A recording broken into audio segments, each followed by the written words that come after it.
Welcome back to my channel. Please like and subscribe. Smita Patil ने अपने दमदार एक्टिंग से लोगों के दिलों में जो जगह बनाई थी वो आज भी कायम है। उनका फिल्मी करियर बहुत ही छोटा था क्योंकि मौत ने स्मिता पाटिल को अपने आगोश में ले लिया था। एक फिल्म के सेट पर हैंडराइटिंग एक्सपर्ट ने स्मिता पाटिल की राइटिंग देखकर ही बता दिया था कि वे ज़्यादा नहीं जी पाएंगी। उनकी यह बात सच साबित हुई। आइए फिर से याद करते हैं उनकी ज़िंदगी के बारे में। स्मिता पाटिल का जन्म महाराष्ट्र के पुणे में 17 अक्टूबर 1955 में हुआ था।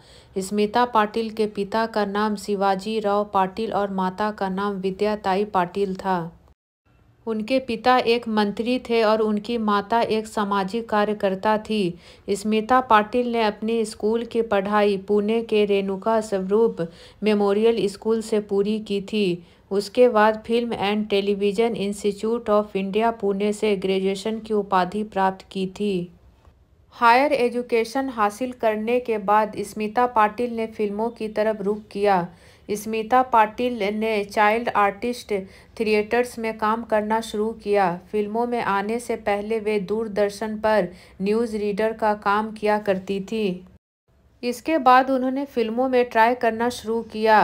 स्मिता पाटिल की किस्मत ने साथ दिया और उन्हें फिल्म मेरे साथ चल मिली 1974 में यह फिल्म रिलीज हुई। इस फिल्म में उनकी एक्टिंग को काफ़ी पसंद किया गया। उसके बाद श्याम बेनेगल की फिल्म चरणदास चोर 1975 में आई। स्मिता पाटिल ने अपने छोटे फिल्मी सफ़र में ऐसी फिल्में की जो भारतीय फिल्मों के इतिहास में मील का पत्थर साबित हुआ। उनकी यादगार फिल्मों में 9 ऐसी फिल्में थीं जिनको उनके फैंस कभी भुला नहीं पाएंगे। उन फिल्मों के नाम निशांत, अर्थ, मिर्च मसाला, चक्र, चिदम्बरम, भूमिका, मंथन, बाजार, नमक हलाल है। भूमिका फिल्म में अपने दमदार अभिनय के लिए उन्हें 1978 में राष्ट्रीय फिल्म पुरस्कार से सम्मानित किया गया था। स्मिता पाटिल को भारत सरकार ने साल 1985 में पद्मश्री के सम्मान से भी सम्मानित किया था। इसके बाद फिल्म जैत रे जैत और चक्र के लिए बेस्ट एक्ट्रेस अवार्ड भी जीता था स्मिता पाटिल ने। स्मिता पाटिल और राज बब्बर की मुलाकात 1982 में फिल्म भीगी पलके के सेट पर हुई थी। पहली नज़र में ही स्मिता पाटिल राज बब्बर को पसंद आ गई थी।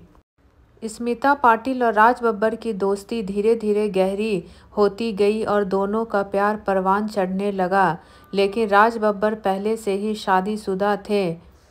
राज बब्बर स्मिता पाटिल के प्यार में कुछ इस कदर कैद हो गए कि वह पहली पत्नी संग शादीशुदा होते हुए भी स्मिता पाटिल के साथ रिलेशनशिप में आ गए थे। यहाँ तक कि दोनों शादी से पहले लिव इन में रहने लगे थे। राज बब्बर ने अपनी पहली पत्नी को छोड़ स्मिता के साथ घर बसाने का मन बना लिया था।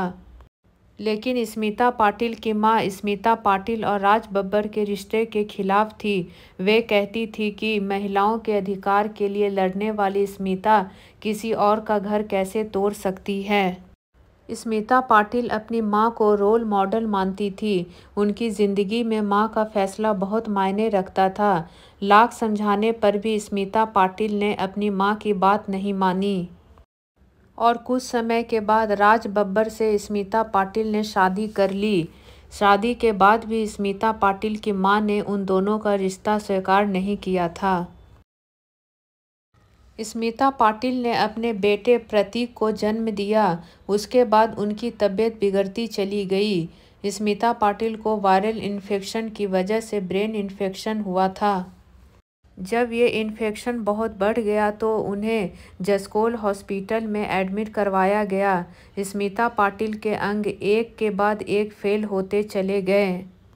डिलीवरी के 15 दिनों के बाद स्मिता पाटिल सिर्फ 31 साल की उम्र में दुनिया को छोड़कर हमेशा हमेशा के लिए चली गई। मरने के बाद स्मिता पाटिल की 14 फिल्में रिलीज हुई। स्मिता पाटिल की एक आखिरी इच्छा थी।